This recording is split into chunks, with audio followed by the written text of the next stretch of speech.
Have you ever had a pet that seemed different? I mean, not just your typical fluffy cat or loyal dog, but something altogether out of the ordinary. Well, let me tell you about my own eerie encounter with a paranormal pet that turned my life upside down. It all began when I moved into a quaint little cottage on the outskirts of a small, sleepy town. It was the kind of place that seemed stuck in time, with cobblestone streets and houses that looked like they'd been there since the dawn of time. Perfect for a peaceful escape, I thought as I unpacked my boxes. The first sign that something was off came on the very first night. I was lying in bed, trying to get some sleep, when I heard it, a soft melodic purring coming from the foot of my bed. Must be a stray cat, I mumbled to myself, thinking it had wandered in through an open window. But when I turned on the bedside lamp, what I saw made my heart skip a beat. It wasn't a cat at all. Instead, it was a small, shadowy figure with glowing green eyes, curled up at the end of my bed. What in the world?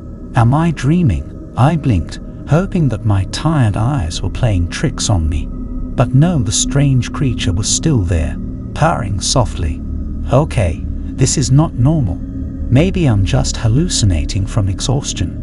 But as I reached out to touch it, my hand passed right through the creature, and it vanished into thin air. What the? This is beyond weird. I've never seen anything like it. Over the next few days, the mysterious visitor became a regular presence in my life. It would appear at odd hours, sometimes sitting in a corner of the room, other times hovering at the edge of my vision. Is this some kind of ghost? A paranormal pet?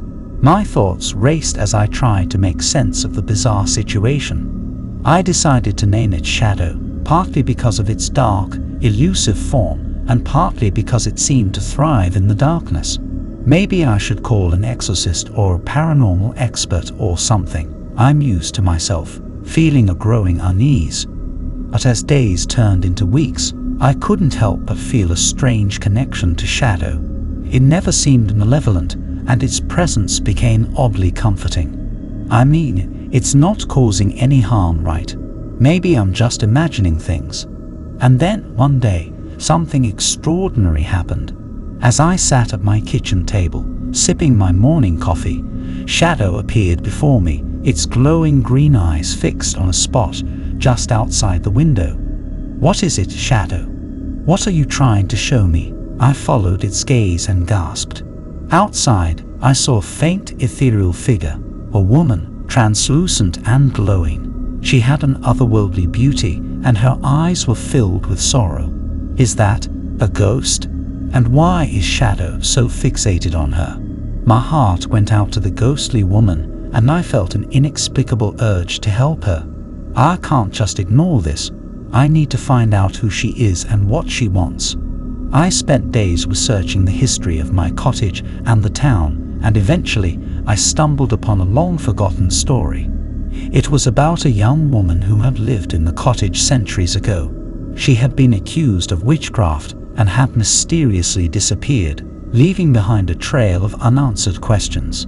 As I delved deeper into the mystery, I couldn't shake the feeling that Shadow was guiding me, leading me to uncover the truth. Is this possible? Can a paranormal pet actually be helping me solve a centuries-old mystery? But just as I was getting closer to the truth, an unexpected twist turned my world upside down. One night, as I lay in bed, I heard a soft whisper in my ear. It was a voice, faint and haunting, like a distant echo. Help me! My heart raced, and I turned to see Shadow at the foot of my bed, its eyes filled with urgency. What's happening? Is this about the ghostly woman? Without hesitation, I followed Shadow as it led me through the cottage, down into the basement. The air grew colder, and an eerie silence hung in the air. This is surreal. Am I really doing this? In the basement, I discovered a hidden chamber, concealed behind a crumbling wall. Inside, I found a collection of old journals and artifacts that told the tragic story of the young woman accused of witchcraft. This is it. This is what Shadow was trying to show me.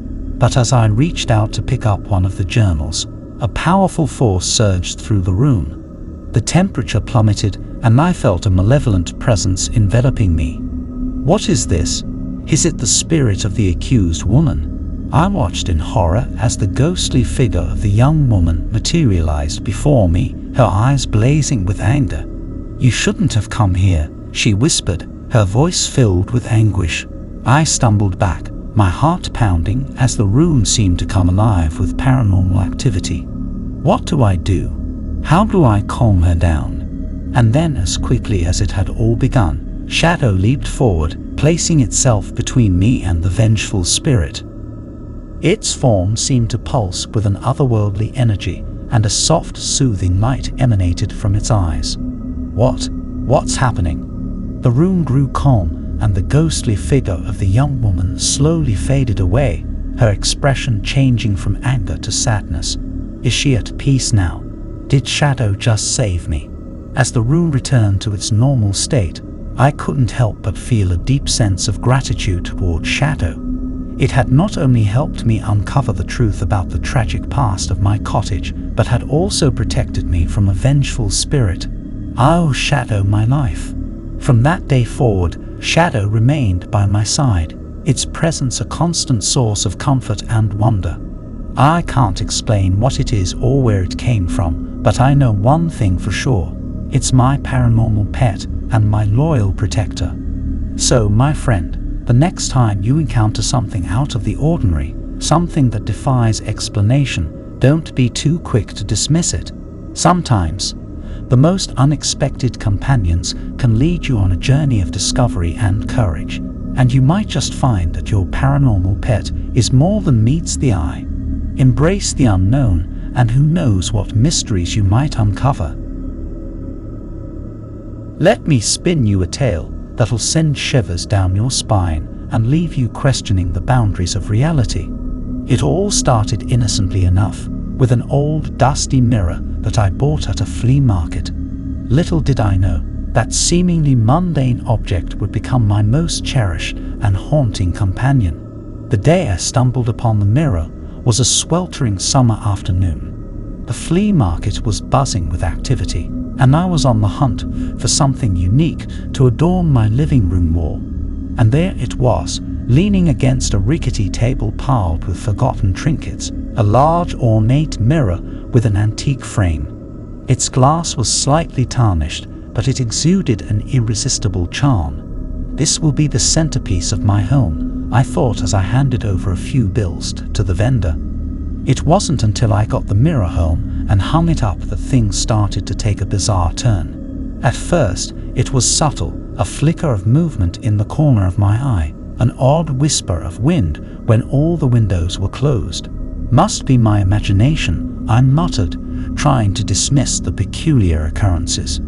But then one evening, as I gazed into the mirror, I saw it, a pair of piercing emerald green eyes staring back at me.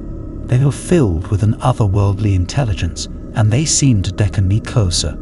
Am I losing my mind? How can a mirror have eyes? I took a step back, my heart pounding in my chest. This is impossible. Mirrors don't have eyes, and they definitely don't look at you. But no matter how hard I tried to reason with myself, the eyes in the mirror remained, unblinking and unwavering. As days turned into weeks, my fascination with the mysterious mirror grew. I would find myself drawn to it, unable to tear my gaze away from those mesmerizing eyes. "What are you?" I whispered to the mirror one night, my voice trembling. And then, to my astonishment, the mirror responded. A soft, melodic voice filled the room, emanating from the glass itself. "I am your companion, your guide through the realms of the unknown." I staggered back, my mind reeling. This can't be real. Mirrors don't talk. But the voice continued, filling the room with a haunting, ethereal presence. "I have been waiting for you, my dear. Together, we will unlock the secrets of the supernatural." As the days went by, my connection with the mirror deepened. It introduced itself as Lumina, a spirit that had been bound to the mirror for centuries. This is madness, I thought. I'm having conversations with a mirror. But Lumina's knowledge of the paranormal was undeniable, and it offered me insights and guidance that I couldn't ignore. Under Lumina's influence, my once skeptical mind began to embrace the supernatural. We delved into ancient texts, studied forgotten rituals, and explored realms beyond imagination. "I can't believe I'm doing this," I muttered, my life taking a bizarre and unexpected turn. Just when I thought I had a grasp on the inexplicable, an unexpected twist shook me to my core. One evening, as I stood before the mirror with Lumina's voice echoing in my ears, the darkness began to seep through the glass. It spread like an inky cloud, obscuring Lumina's eyes and filling the room with an oppressive chill. I tried to step back, to distance myself from the encroaching darkness, but it was no use. The darkness wrapped around me, pulling me closer to the mirror. Panic surged through me as I realized I was being pulled into the glass itself. This can't be happening. I can't become a part of this mirror. But as I was drawn further and further into the depths of the mirror, a startling revelation hit me. Lumina wasn't a benevolent guide. It was a malevolent entity that had lured me into its trap. No, I can't let this happen. I have to fight back. With every ounce of my willpower, I resisted the pull of the mirror. I clawed at the ground, desperate to break free from its grasp. "I won't let you consume me, Lumina." As I fought against the mirror's power, I felt a surge of strength welling up within me. It was as if the mirror's attempt to consume me had unlocked a hidden reservoir of supernatural energy. With a final burst of effort, I pushed myself free from the mirror's grasp. I stumbled back, gasping for breath, my heart pounding in my chest. The mirror, once a source of fascination and dread, shattered into countless shards, its dark presence dissipating. I did it. I broke free. But as I looked around, I realized the chilling truth. I was no longer in my own home.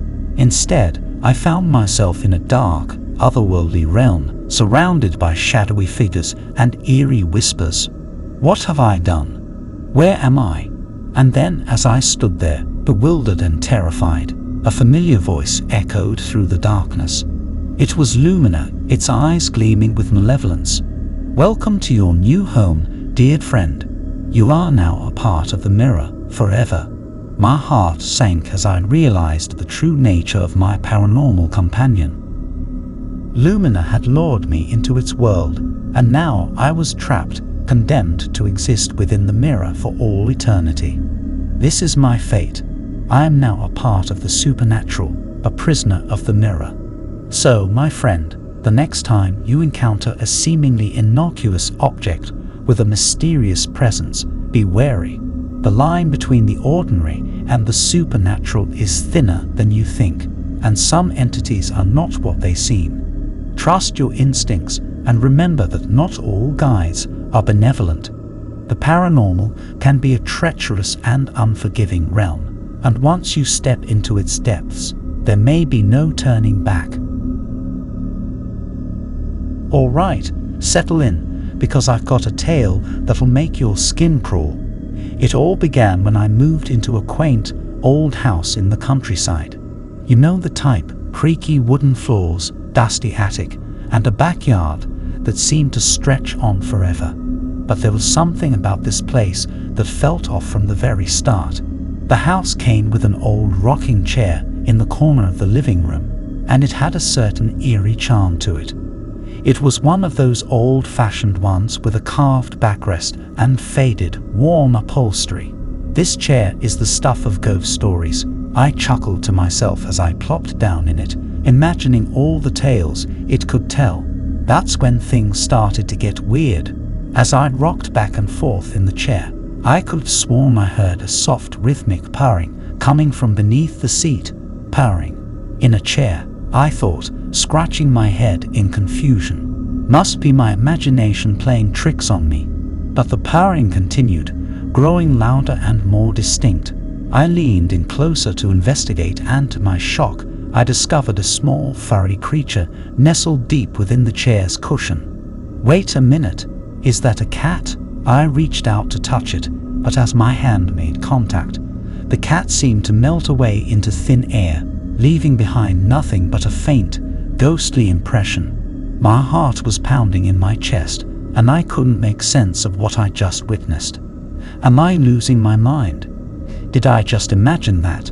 I decided to put the bizarre encounter behind me and get on with my life. But as the days passed, the cat, or whatever it was, became a regular presence in my home. It would appear at the most unexpected times, sitting on the windowsill, curled up on the couch, or perched on my shoulder as I worked. This is insane. A ghost cat? Seriously. The more I saw of the phantom feline, the more I began to feel an inexplicable connection to it. It was as if it was a part of me, an extension of my own existence. I can't explain it, but this cat feels strangely familiar, like it's a part of my soul. As weeks turned into months, I found myself conversing with the spectral cat, sharing my thoughts, hopes, and fears. It never replied in words, but I could sense its responses in the gentle brush of its ethereal fur against my skin or the way its eyes seemed to understand me. This is madness. I'm talking to a ghost cat. But the most bizarre part was yet to come. One evening, as I stared into the mirror in my bedroom, I saw the cat's reflection standing beside me. It was no longer a transparent apparition, but a solid, tangible presence. What the? I blinked, trying to make sense of it, and the cat blinked back at me. This can't be real. It's impossible. But the more I stared at the mirror, the more convinced I became that the cat was a part of me, a manifestation of my own psyche. In the days that followed, I couldn't shake the feeling that I was slowly losing control of my own reality. The lines between myself and the cat blurred, and I began to experience things from its perspective. I can feel its sensations, its instincts. It's like I'm living two lives. And then, just when I thought things couldn't get any stranger, they did. One night, I found myself outside, under the full moon, with the cat by my side. I watched in astonishment as it transformed into a shadowy figure with emerald green eyes, my own eyes. This is beyond bizarre. I'm the cat, and the cat is me. As I stood there, facing my own doppelganger, a chilling realization washed over me. The cat, or rather, my own manifestation, had been leading me down a path of self-discovery. It had shown me the depths of my own consciousness, the hidden fears and desires that lurked within me.